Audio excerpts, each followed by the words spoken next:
Bienvenidos a 360 grados, una visión global de la noticia, un espacio para debatir sobre todo lo que sucede en Colombia y en el mundo.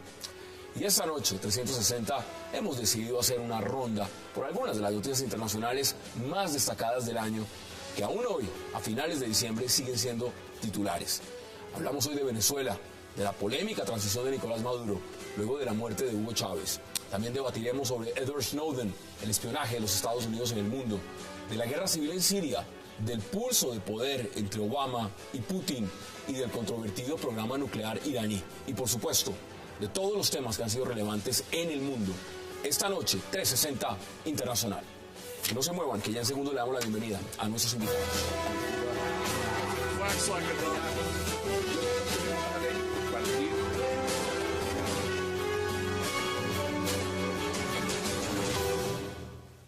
Y qué placer darle la bienvenida esta noche a 360 a Manfred Grotov, a Marcos Pekel, a Ricardo García Duarte y a Rafat Godme.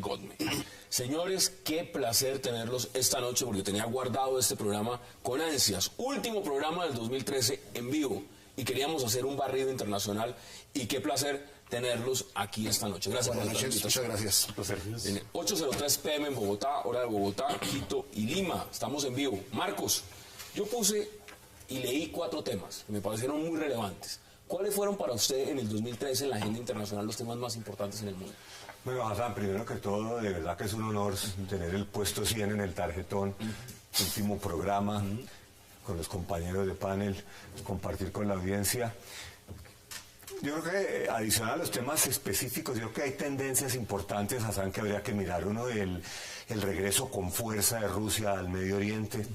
2, lo que está pasando en Asia, entre China, Japón, Corea, Estados Unidos, esos movimientos de superpotencias que tienen que posicionarse en un mundo en paz, cuando en el pasado las superpotencias se posicionaron a través de guerras. Me parece que esas 2 tendencias, y yo dejo acá que los compañeros agreguen otras, fueron muy importantes en el 2013. Manfred, usted, el 2013, temas, ¿qué le dejó la agenda internacional? ¿Qué dice usted? Esto fue lo más relevante. Digamos, hay una cosa relevante que fue la llegada del Papa Francisco I. O sea, marcó, digamos, cambió muchas de la tendencia de lo que fue el Vaticano y ha marcado el rumbo de los feligreses y está influyendo en la agenda internacional. Y ha cambiado rotundamente eso. Y un poco, yo diría que la desazón de lo que es la política de Barack Obama, todo el año fueron pérdidas y más pérdidas. Todo le falló. Hoy termina con el tema de la deuda. Termina con su rango de popularidad muy bajo, muy caído. Entonces perdió Barack Obama. Ricardo, bienvenido.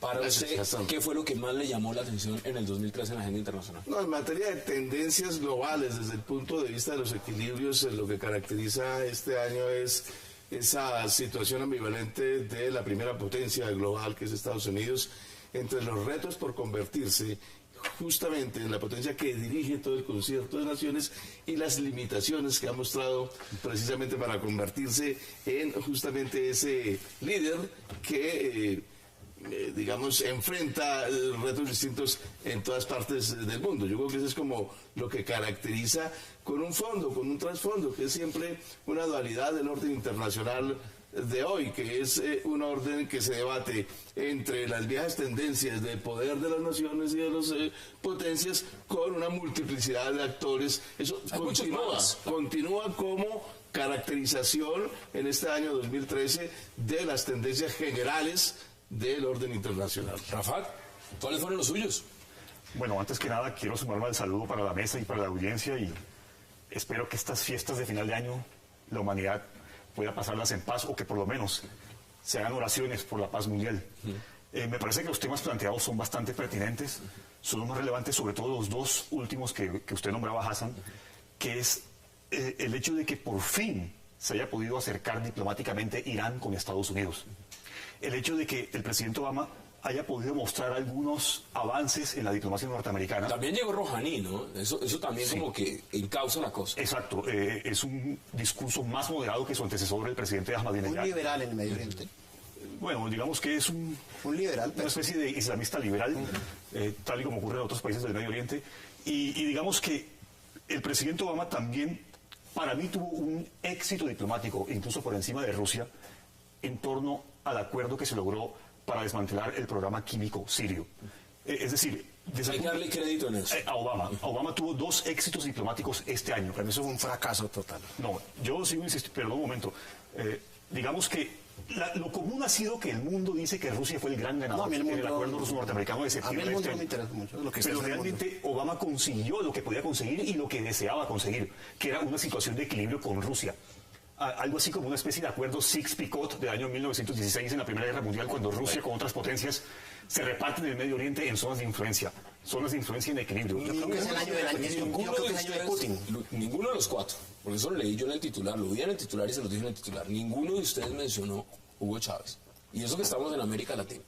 La muerte de Hugo Chávez, la transición política en Venezuela, lo que ha representado Maduro y lo que está pasando en ese país. ¿Por qué no lo mencionó ninguno?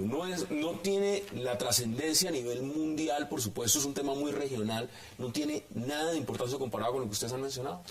Bueno, Hassan, obviamente que nosotros estamos era complementando lo que usted muy diligentemente hizo durante el día.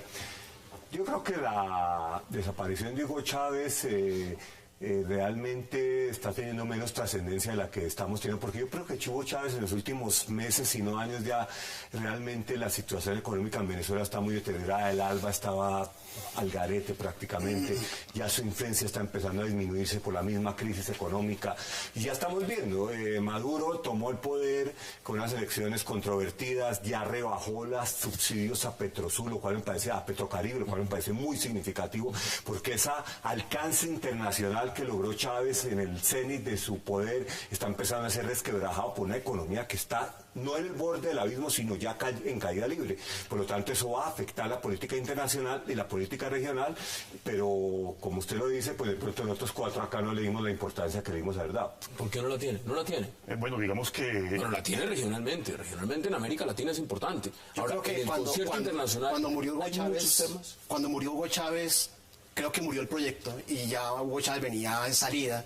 Entonces, realmente Venezuela ha vuelto a su punto que es. Ese es su punto. No es un Pero el país punto relevante. no es muy optimista. No, y no sé si podemos intentar analizar un poquito el tema de Venezuela. Bueno, yo me encargo en lo económico y mis contertulios, que son muy expertos en la parte política, pues lo harán. Pero en la economía, si en ese momento hubiera que hacer algo, en Venezuela hay que hacer 2 cosas. Subirle al precio del petróleo y cerrar el gasto fiscal. Y eso no lo va a hacer Maduro nunca. Y entonces la economía se va a desbordar. O sea, aquí no hay nada que hacer. Venezuela no le quedan más de 2 años para que entre en una crisis profunda. Pero profunda es miedosa, espantosa. Y ahí va a seguir Argentina y otros países. Rafa, me parece que es un poco exagerado. La propuesta para que Venezuela mejore, es decir, Venezuela en este momento cuenta con desequilibrios económicos, yo no tengo ninguna duda, pero de ahí que entre en un colapso, en una crisis en 2 años, eso es como una especie de futurología, algo No, es que aventurado. estamos en fin de año, pues, la propuesta es muy simple, Venezuela lo único que tiene que hacer es Ahí, de cambiar todas el tipo de maneras, régimen cambiario, no más. la evidencia después de la muerte de Hugo Chávez de un liderazgo por parte de él en vida muy fuerte al interior de Venezuela que quiso transformar en un liderazgo regional. Pero una vez muerto, lo que podemos constatar ahora con lo que usted decía es que justamente no deja ningún vacío en el contexto, no ya digamos mundial, sino latinoamericano. En el propio concierto latinoamericano no hay un vacío, digamos, después de la muerte de Chávez. En cambio, en Venezuela sí hay una cosa tremenda, porque la transición de Chávez a Maduro evidencia toda la ausencia y el vacío que queda desde el punto de vista del liderazgo. Ya es otra cosa las políticas que se desarrollan en materia económica, en materia social, etcétera, que pueden ser discutibles, pero desde el punto de vista del liderazgo, que es la noticia mundial cuando muere Chávez, es la noticia y el hecho, digamos que hay una ausencia clara en Venezuela, pero en el concierto latinoamericano podría pensarse que no alcanzó a traducir esa fuerza interna en una fuerza regional. Al que ustedes lo descartaron desde que empezaba el debate y les pregunté sus posiciones, fue el tema Obama. Todos incluyeron a es que Obama. es fatal. Y la importancia de Obama en el concierto, usted dice fue un fracaso. Eso es fatal. Usted sí le dio algunos créditos y dijo, en Siria hizo algo bien, En Irán hizo algo bien. Él ha fracasado sobre todo en la guerra global contra el terrorismo.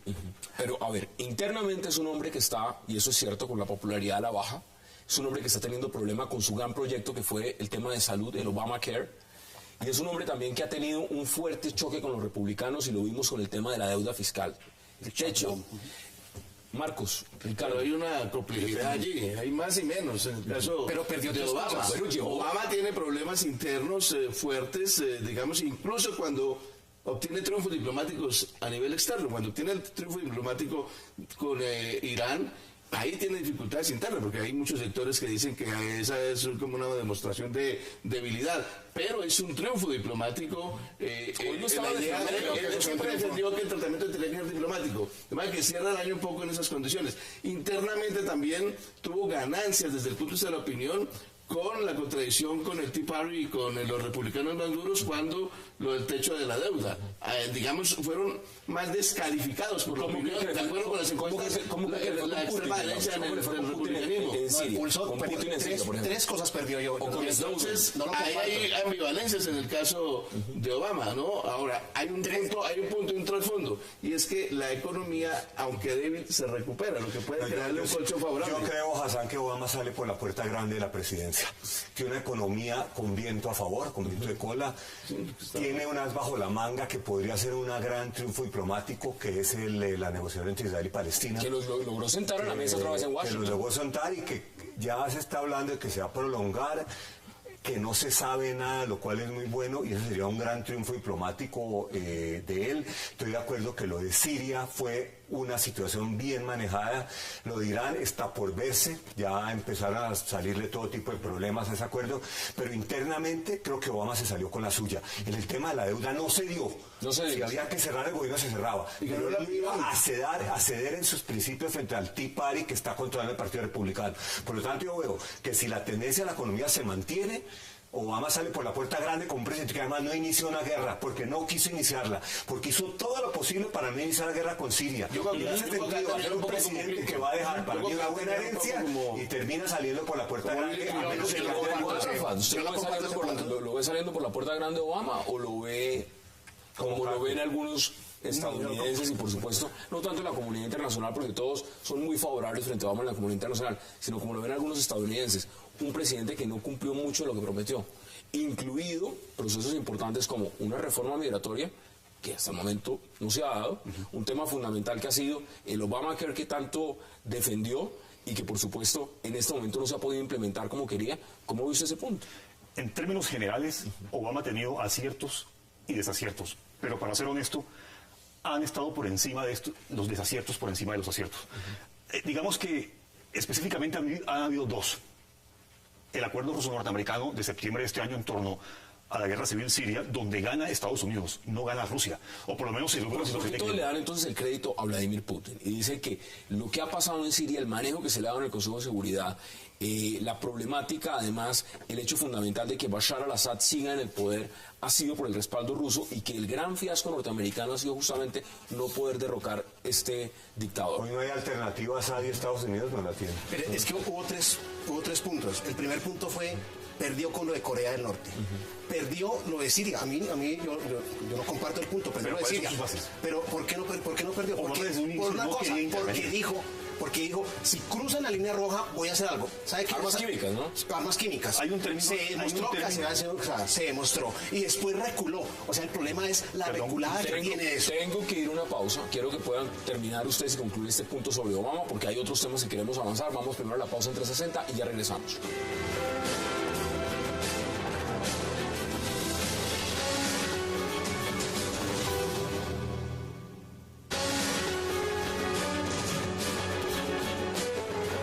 Regresamos a 360 y seguimos haciendo un balance de lo que fueron los temas más relevantes en el mundo en este 2013. No quiero que nos salgamos todavía del tema Obama, porque ahí estamos viendo imágenes, concluyamos también el tema de Siria, pero Snowden marcó un punto muy importante para la agenda de los Estados Unidos. Hoy lo está diciendo el propio presidente Obama, nos causó problemas con aliados muy importantes como Alemania y Brasil. Pero concluyamos Siria. Ok. ¿Por qué he sostenido que Obama consigue lo deseado en el caso o en el acuerdo ruso-norteamericano en torno a Siria en septiembre de este año? En primer lugar, porque Obama desde un inicio manifestó no querer intervenir en Siria. En segundo lugar, ¿por qué amenaza con intervenir, con bombardear una vez que en agosto el régimen sirio presuntamente llevó a cabo un ataque con armas químicas? Básicamente utilizó un concepto del profesor de política internacional Alexander George que se llama diplomacia coactiva, lo cual quiere decir básicamente que de vez en cuando los estados amenazan con usar la fuerza, pero no para hacerlo realmente, simplemente con el fin de conseguir el resultado. Pero esa teoría necesita consistencia temporal, porque hay que leer otro pedazo del libro de Alexander George. Perdón, Manfred, cuando uno amenaza de manera creíble, hace pensar a los demás estados que en efecto lo va a hacer. Eso fue una amenaza creíble. De hecho, no han hablado, ha soltado la boca y retroceder. Permíteme terminar la idea. Ahí falló. Permíteme terminar la idea. De hecho, se ha dicho, Hassan, que el presidente Putin fue el que propuso el desarme químico sirio, siendo que yo recuerdo que John Kerry, en una rueda de prensa en Londres, a principios de septiembre, se le soltó. El lapsus que dijo, Siria tiene una oportunidad. Ahí fue cuando Putin y Sergei Lavrov tomaron esa frase para proponer a Siria que desarmara, y Putin manda cartas al New York Times, a la audiencia norteamericana, haciéndose pasar por el campeón mundial de la paz, pero en realidad fue Obama el que tomó esa decisión y esa táctica. Usted le da los créditos en Siria a Obama. ¿Dónde me dejan el tema Snowden, Ricardo? ¿Dónde me deja usted el espionaje? Me plantea un problema realmente nuevo, en cierto sentido nuevo, en las relaciones internacionales, desde el punto de vista de la transparencia versus el poder arcano, el poder misterioso, el poder secreto versus la transparencia en la información.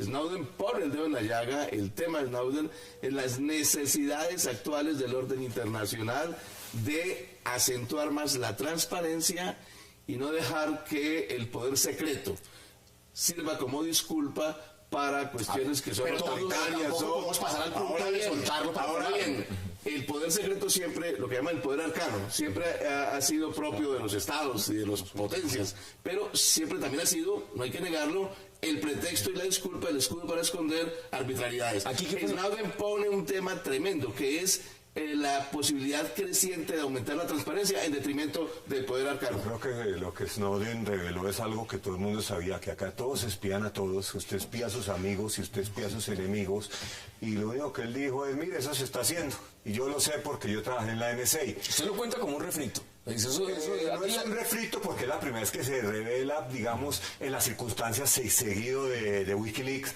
donde comienza a aparecer cosas que la gente sabe que ocurren. Mire, Echelon, que es el sistema utilizado por el NSA para espiar, fue creado después de la Segunda Guerra Mundial en las potencias anglo. Estados Unidos, Canadá, Inglaterra, Australia y Nueva Zelanda crearon un sistema de satélites en 1950 para espiar a todo el mundo, todas las conversaciones, y se sabe que existe. Pero mire, entonces acá no hay nada nuevo bajo el cielo, excepto que un señor que trabaja ahí se salió del closet. Usted menciona es bien interesante porque una cosa es un modelo satelital.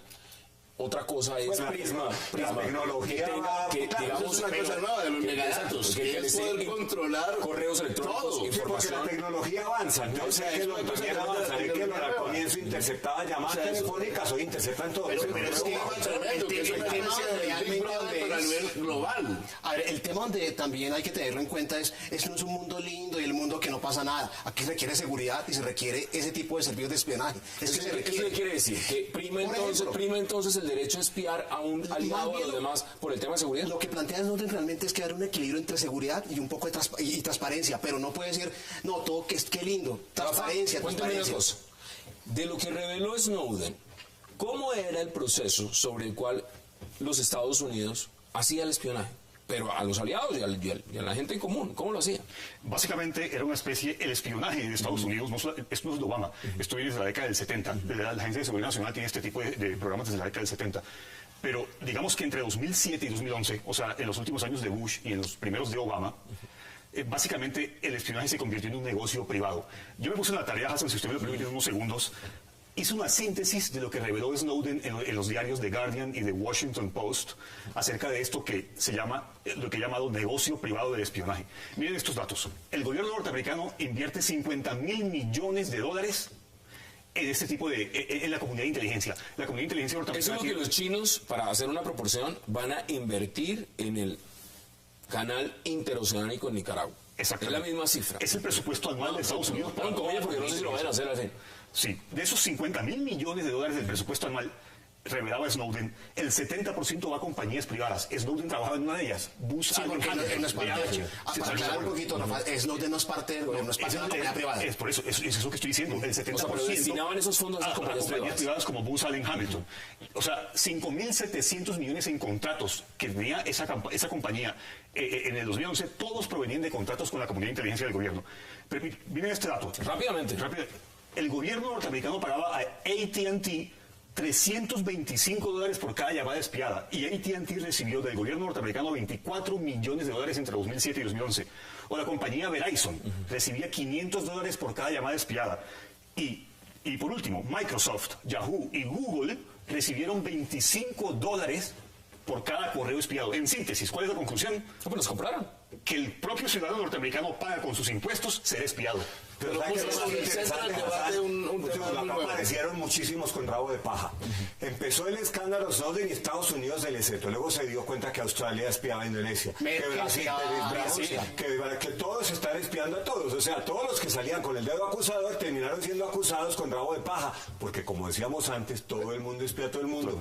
Pero el hecho de que todo el mundo espía a todo el mundo no debe banalizar o trivializar un tema grande, nuevo, que es como la mega información y el mega control de la información en todo el mundo, que además no es neutro, sino que se concentra finalmente en quienes tienen más poder informático. Hassan, eso lo que nos pone también es que claramente fue uno de los temas más relevantes en el 2013. Permíteme redondear con este Es un tema tremendo. La revelación de Snowden también demuestra que el enfoque de Obama en la guerra global contra el terrorismo ha sido un completo fiasco.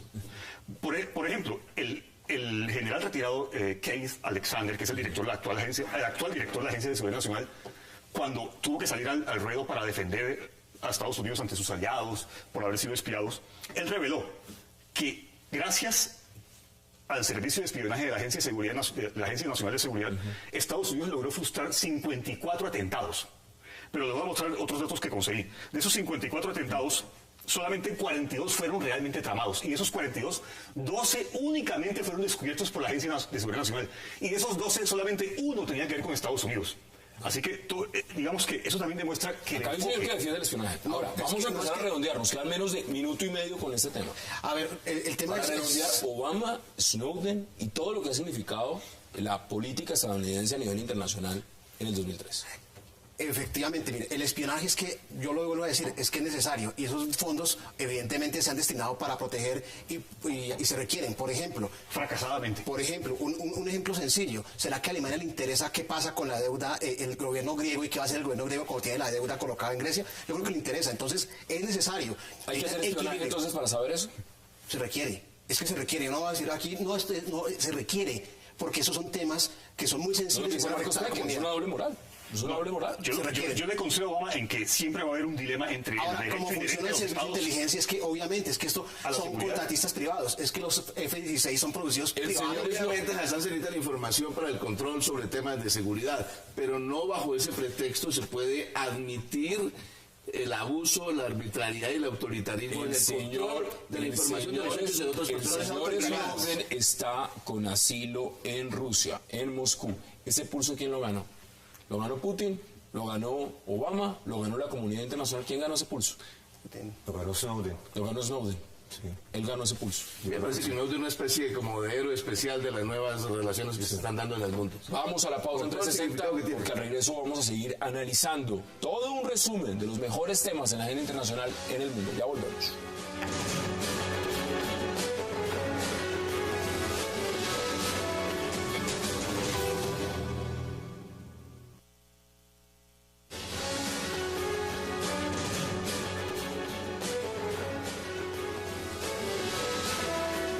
Regresamos a 360. Imágenes de Ahmadinejad, el anterior presidente de Irán. El programa nuclear iraní es un tema de seguridad nacional para Israel. Es una gran preocupación para Estados Unidos. Y es un tema que ocupa la atención mundial, por razones obvias. Muchos dicen, ¿qué pasará si Irán tiene una bomba nuclear? Si es para persuadir o si es para atacar. Evidentemente, se llegó a un punto de equilibrio, usted lo decía. Ya hay una negociación, ya llegaron unos acuerdos, y unos acuerdos que para Obama han sido costosos. ¿Cuál es el balance que ustedes le dan al programa nuclear iraní y lo que ha pasado con él en el 2013, Ricardo?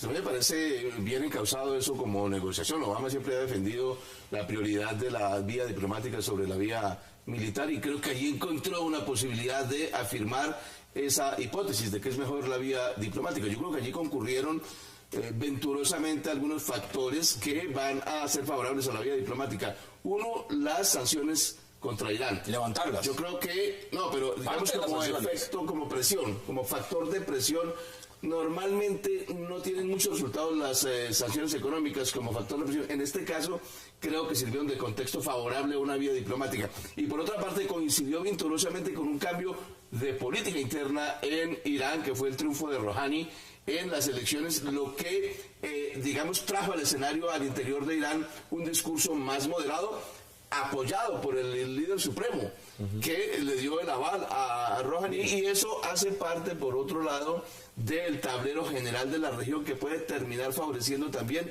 una solución más o menos no tan mala en Siria. Manfred, antes también quiero preguntarle si conoce su posición. ¿Usted ve legítimo que Irán tenga su programa nuclear?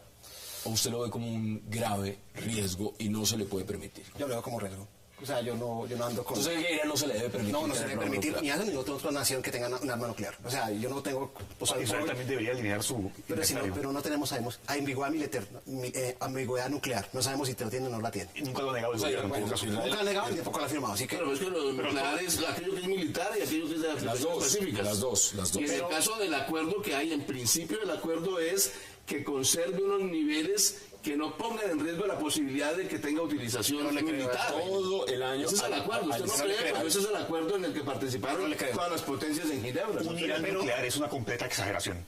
Pero un Irán nuclear como amenaza es una completa exageración. Y ya le doy la palabra a Rafat. ¿Qué pasó con la negociación?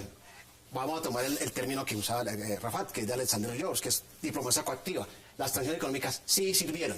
O sea, sí sirven. Claro que sí, el país empezó a reducirse. Y por dos cosas. ¿Cómo funciona el régimen, la democracia que hay en Irán? Pero usted dice que es democracia. Eso ya es una democracia. La democracia. Eso ya es un avance. Pues hay un partido de elecciones. Una democracia rara, pero bueno, democracia, digámosla ahí. Hay un líder supremo, y el líder supremo, si le parece bonito el que escoge, entonces lo escoge, lo monta, no lo monta. Así montó Ahmadinejad, que a un hombre... Aquí pasan las convenciones también. El candidato. Y lo que sucede después, ahora, ¿por qué nombra a Rouhani, que es un hombre, es un liberal? No, es un liberal. ¿Cómo se Manfred el sistema político iraní? Es un liberal. No, si yo sé que fue elegido. Pero trabajemos sobre una realidad que fue elegido. Fue elegido. ¿Las posibilidades o no de que ese acuerdo se materialice?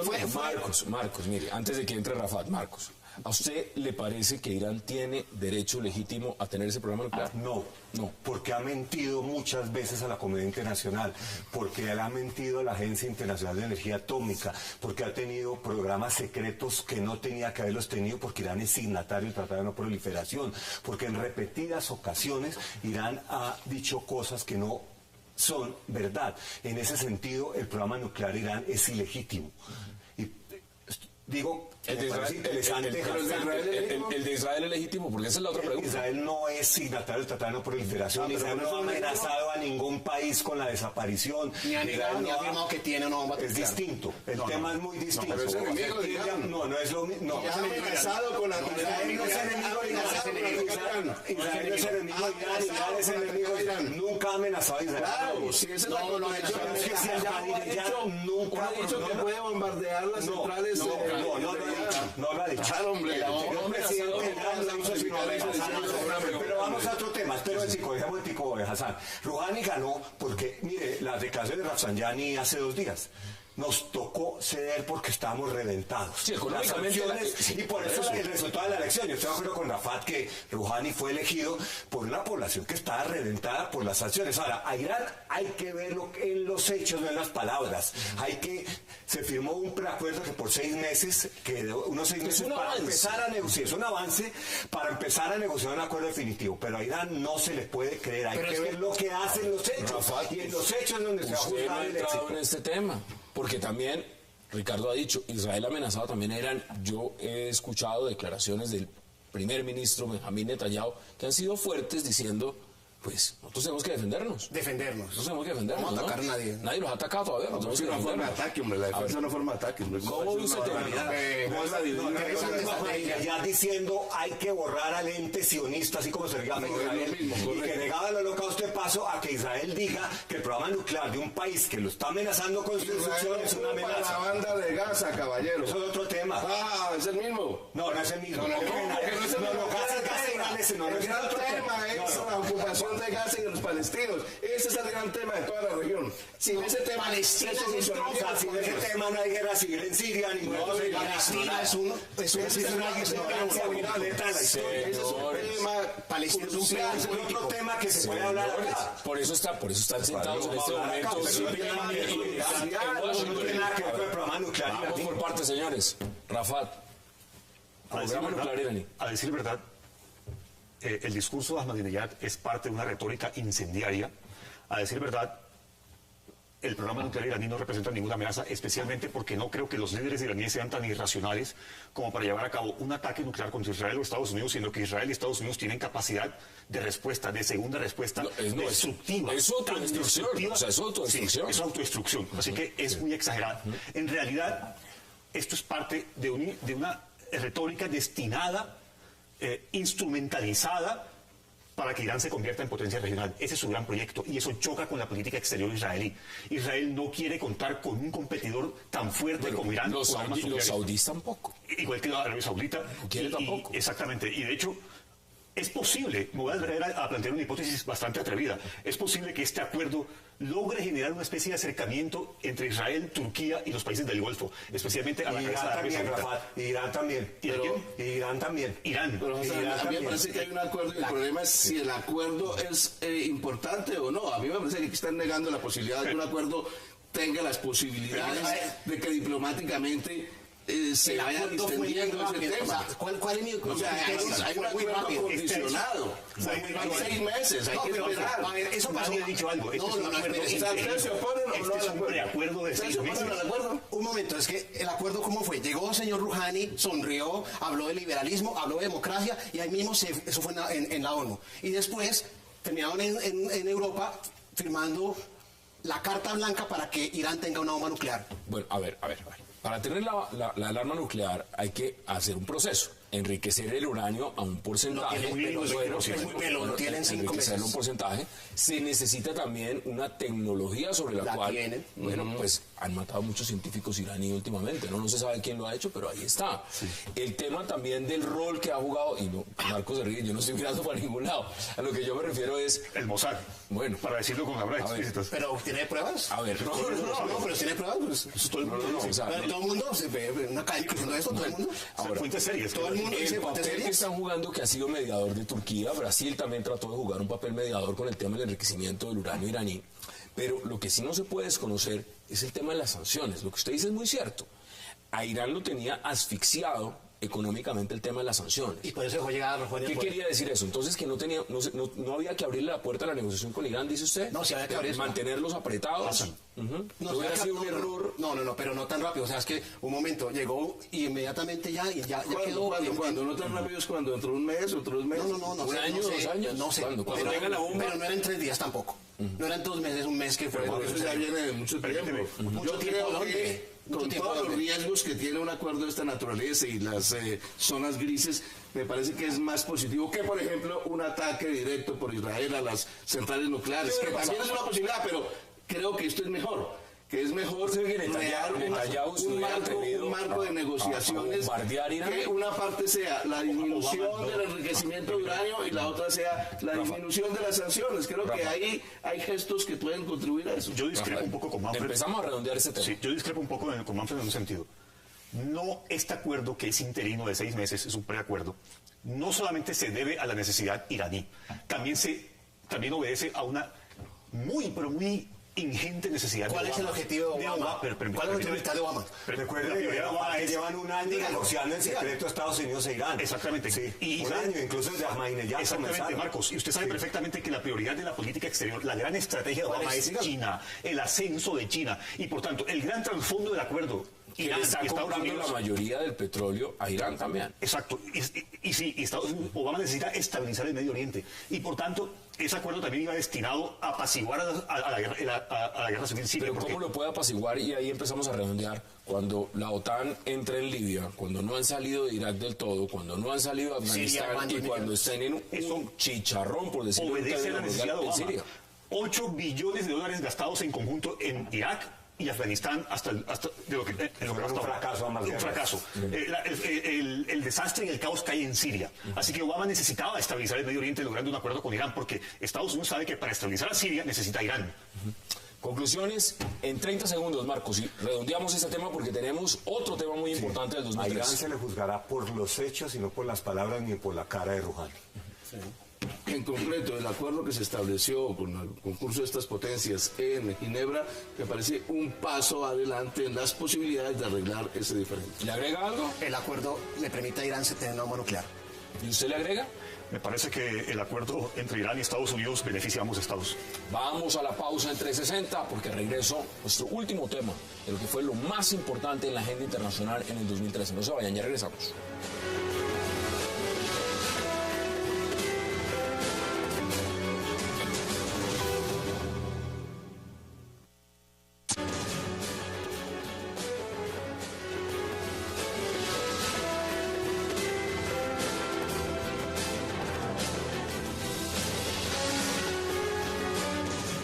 Regresamos a 360 con este balance de la agenda internacional, lo más importante que pasó en el mundo en el 2013.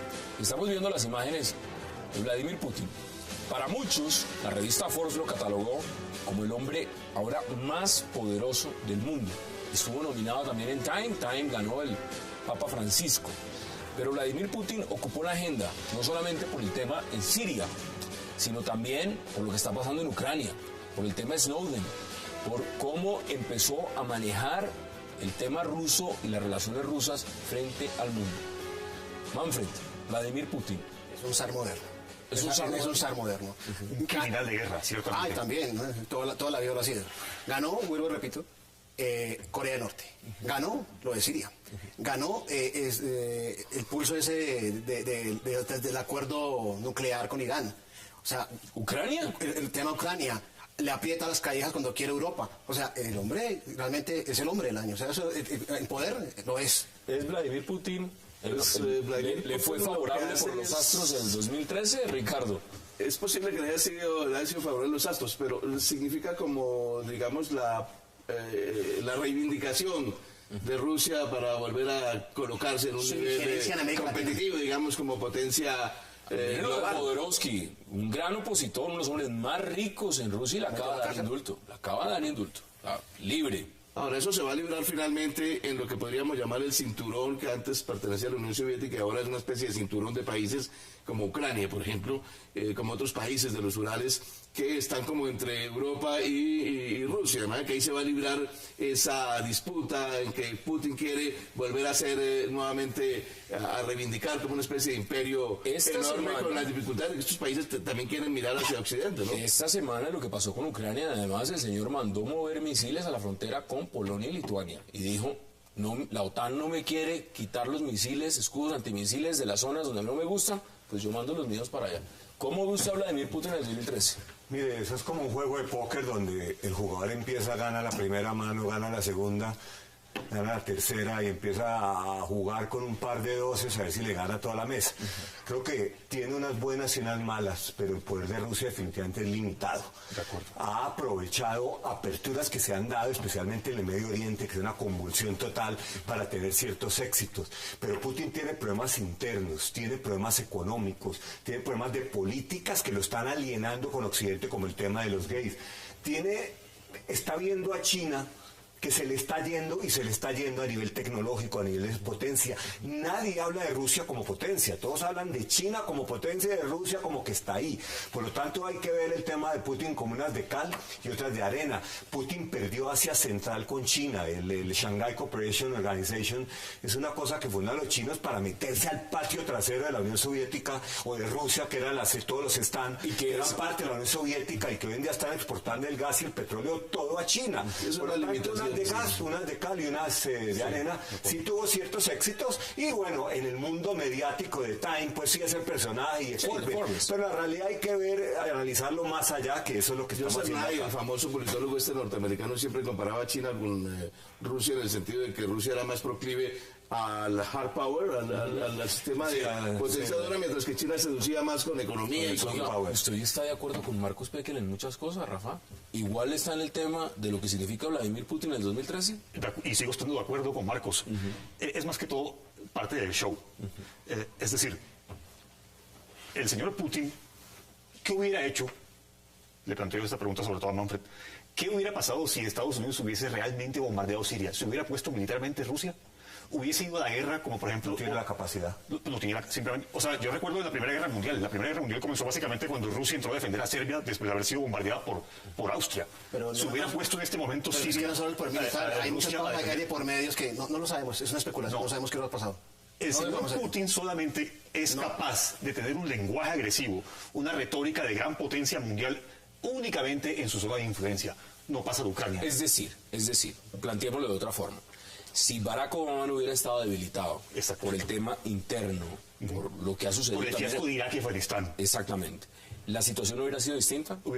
Sí. Seguramente hubiéramos encontrado otra, digamos... resolución de la ONU, hubiéramos encontrado otra acción de la OTAN como ocurrió una intervención militar en Bosnia en el 99.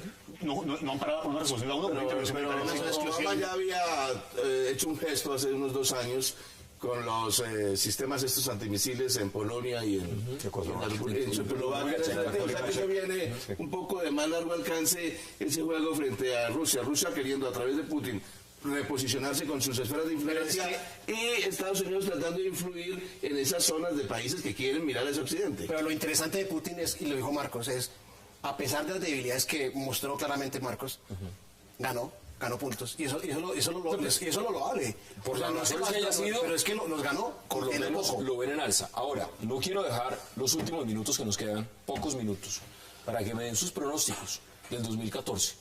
Aquí no hay futurología, aquí hay análisis. Ustedes son internacionalistas y ustedes como internacionalistas, viendo lo que pasó en el 2013, dirán, miren, en el 2014 yo creo que podría pasar esto con este tema. Marcos, para usted el 2014, ¿cuál cree que va a ser la agenda más, o los temas que van a ser más relevantes, por lo menos en el primer trimestre del 2014? Yo creo que el tema del Pacífico puede llegar a ser importante. El hecho de que China estableció una zona de exclusión aérea, Japón estableció otra y Corea otra, y todas se juntan, o sea, todas tienen intersección. Y que Estados Unidos se fue para Australia. Exacto. Me parece que el tema del Pacífico, y es lo que decía yo al comienzo, Estados Unidos se volvió potencia después de la Segunda Guerra. Gran Bretaña había sido potencia por sus conquistas. China está siendo potencia sin una guerra. Entonces estamos en un escenario nuevo donde un país trata de establecer sus credenciales como gran potencia sin tener que enfrentar una guerra. Entonces, ¿cómo se hace eso? ¿Cómo se come eso? Creo que el Pacífico va a ser un área interesante, y pienso, Hazá, lo que he dicho y que nos lo trajo acá hace un momentico, que de pronto no hay humo blanco en la negociación entre Israel y Palestina. Bueno, eso sería un importante hecho. Cambia la configuración del Medio Oriente, por lo menos. Que va dentro de lo que está sucediendo en el Medio Oriente, que es muy interesante, pero me parece que eso sería una cosa muy importante, un gran triunfo para la diplomacia de Estados Unidos. ¿Cuál es su pronóstico para el 2014, por lo menos el primer trimestre? Yo creo que el rumbo de la economía norteamericana es muy preocupante lo que está sucediendo con el shutdown y estamos tras el analismo fiscal. Creo que eso va a marcar mucho de la agenda internacional, mucho, por todas las implicaciones que tiene. Entonces, creo que sobre eso se va a mover nuevamente las peleas del Tea Party, Obama y debilitado, y toda la debilidad que tiene la economía norteamericana. Rafat, para usted, ¿cuáles van a ser esos temas en el 2014, mirando los primeros meses que van a ocupar agenda? Hay 3, concretamente. Los 2 primeros están en curso. La Ginebra 2, que es la reunión que se va a llevar a cabo en enero, aparentemente, si es que no se aplaza. Si se lleva a cabo. Si se lleva a cabo, si es que no se aplaza nuevamente, porque desde junio se está aplazando, en torno a la resolución de la guerra civil siria. El segundo tema es el que también está en curso, porque recordemos que el acuerdo entre Irán y Estados Unidos es interino, es un preacuerdo de 6 meses, y se va a tener que retomar. Y el tercer tema es el ascenso de algunos estados en África, y al mismo tiempo más caos. Mira lo que pasa en Sudán. Mira lo que está pasando en Sudán. La guerra civil del Congo, que lleva más de 100.000 muertos, que casi lo mismo que en Siria, y nadie le ha parado bolas. Ricardo, concluimos este debate. Recuperación lenta, pequeña, paulatina, pero en todo caso recuperación desde el punto de vista económico de Estados Unidos y de Contera, al menos no profundización de la crisis en Europa, sino después de tocar fondo comenzar un leve ascenso en Europa desde el punto de vista económico. Creo que va a ser como una de las tendencias y temas fundamentales en el 2014, digamos, leve recuperación económica de Estados Unidos con la consecuencia en el empleo. Por otra parte, en temas puntuales, pues está el tema de Irán y de Estados Unidos, que como tiene un plazo de 6 meses, pues en 6 meses se reunirá para mirar y evaluar, de todas maneras, si avanzan o no. Y lo otro es la posibilidad de avance. Yo no sé si tan optimista como mi colega aquí en el sentido de ya un acuerdo, pero sí avances importantes en el tema de Estados Unidos, Israel y los países árabes. Señores, ¿por qué es importante hacer estos temas? Porque cada que se habla de la agenda internacional, y ustedes lo han puesto perfectamente en el debate, no se menciona América Latina. Y muchas veces es importante ver hacia afuera.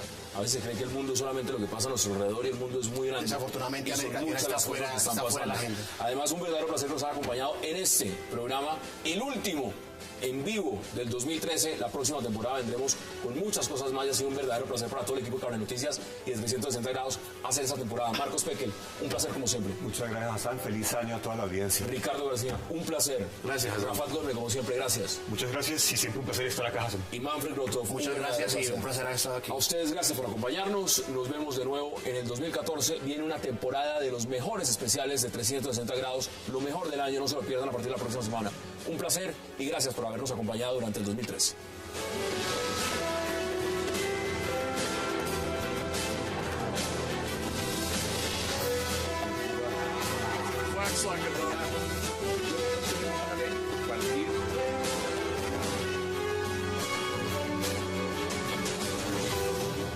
El mundo dice que Rusia fue el gran ganador en el acuerdo ruso-norteamericano de septiembre. A mí el mundo no me interesa mucho. Pero realmente Obama consiguió lo que podía conseguir y lo que deseaba conseguir, que era una situación de equilibrio con Rusia.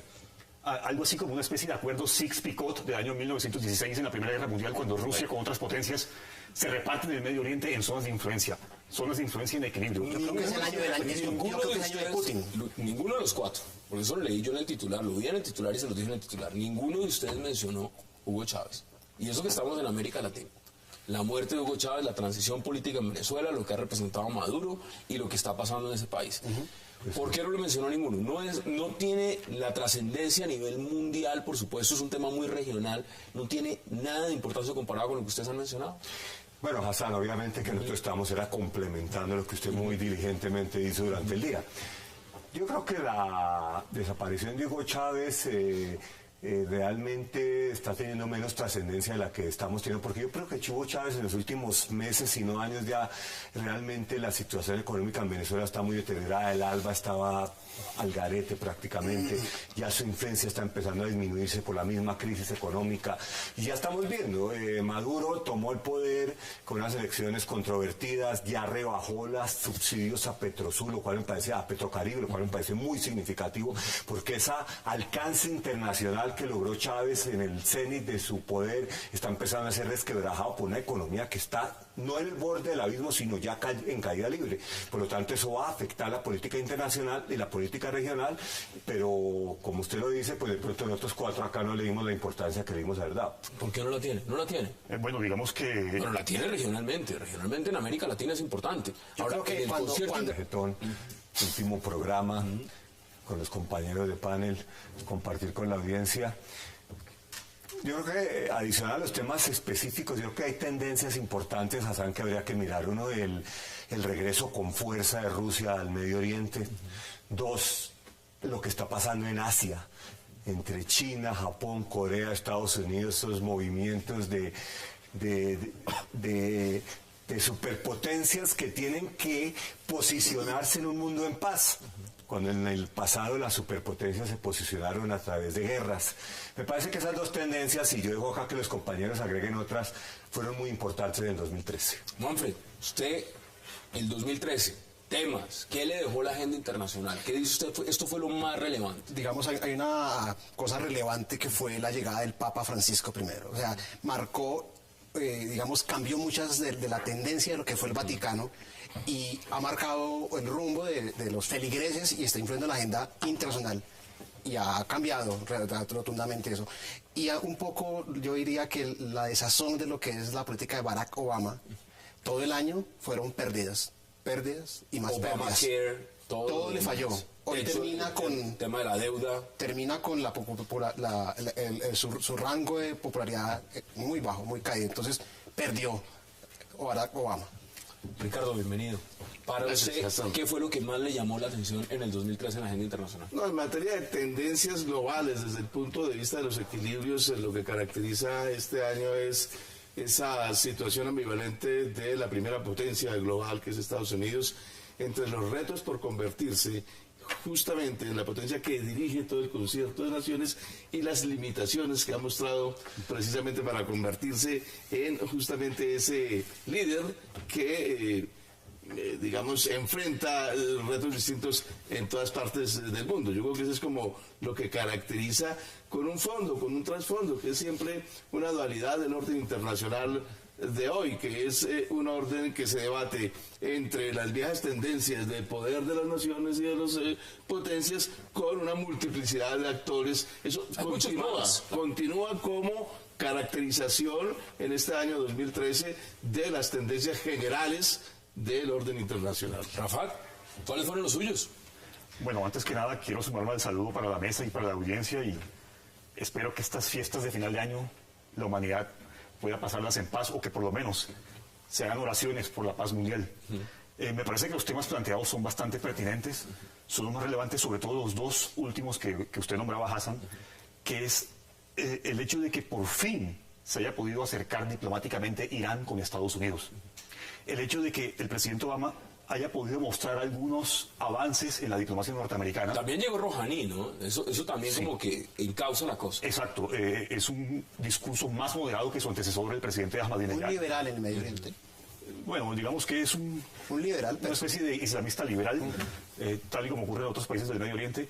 Y digamos que el presidente Obama también, para mí, tuvo un éxito diplomático, incluso por encima de Rusia, en torno al acuerdo que se logró para desmantelar el programa químico sirio. Es decir, hay que darle crédito en eso. A Obama. Obama tuvo dos éxitos diplomáticos este año. Para mí eso fue un fracaso total. No, yo sigo insistiendo, pero un momento. Digamos que lo común ha sido que cuando murió Hugo Chávez, creo que murió el proyecto y ya Hugo Chávez venía en salida. Entonces, realmente Venezuela ha vuelto a su punto que es. Ese es su punto. No es un pero país no es muy optimista. No, y no sé si podemos intentar analizar un poquito el tema de Venezuela. Bueno, yo me encargo en lo económico y mis contertulios, que son muy expertos en la parte política, pues lo harán. Pero en la economía, si en ese momento hubiera que hacer algo, en Venezuela hay que hacer dos cosas. Subirle el precio del petróleo y cerrar el gasto fiscal. Y eso no lo va a hacer Maduro nunca. Y entonces la economía se va a desbordar. O sea, aquí no hay nada que hacer. Venezuela no le quedan más de 2 años para que entre en una crisis profunda. Pero profunda es miedosa, espantosa. Y ahí va a seguir Argentina y otros países. Rafa, me parece que es un poco exagerado. La propuesta para que Venezuela mejore... Es decir, Venezuela en este momento cuenta con desequilibrios económicos, yo no tengo ninguna duda, pero de ahí que entre en un colapso, en una crisis en 2 años, eso es como una especie de futurología, algo... No, es que estamos en fin de año, pues... La propuesta es muy simple, Venezuela lo único que tiene que hacer es cambiar el tipo de régimen cambiario, no más. La evidencia después de la muerte de Hugo Chávez de un liderazgo por parte de él en vida muy fuerte al interior de Venezuela que quiso transformar en un liderazgo regional, pero una vez muerto... Lo que podemos constatar ahora con lo que usted decía es que justamente no deja ningún vacío en el contexto, no ya digamos mundial, sino latinoamericano.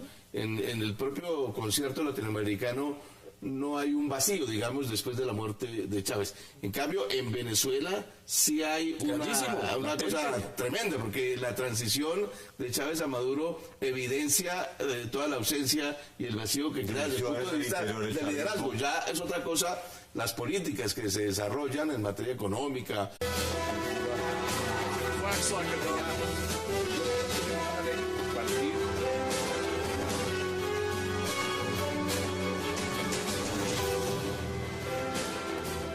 Bienvenidos a 360 grados, una visión global de la noticia, un espacio para debatir sobre todo lo que sucede en Colombia y en el mundo. Y esta noche, 360, hemos decidido hacer una ronda por algunas de las noticias internacionales más destacadas del año, que aún hoy, a finales de diciembre, siguen siendo titulares. Hablamos hoy de Venezuela, de la polémica transición de Nicolás Maduro, luego de la muerte de Hugo Chávez. También debatiremos sobre Edward Snowden, el espionaje de los Estados Unidos en el mundo, de la guerra civil en Siria, del pulso de poder entre Obama y Putin y del controvertido programa nuclear iraní. Y por supuesto, de todos los temas que han sido relevantes en el mundo. Esta noche, 360 Internacional. No se muevan, que ya en segundo le damos la bienvenida a nuestros invitados.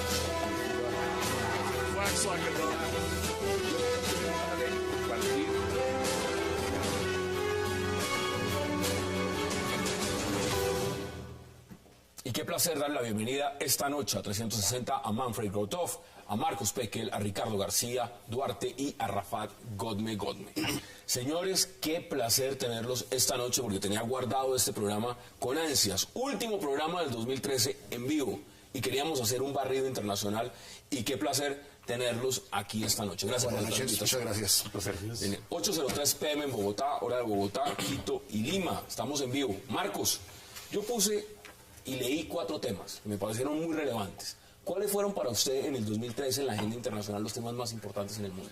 Bueno, Hassan, primero que todo, de verdad que es un honor tener el puesto 100 en el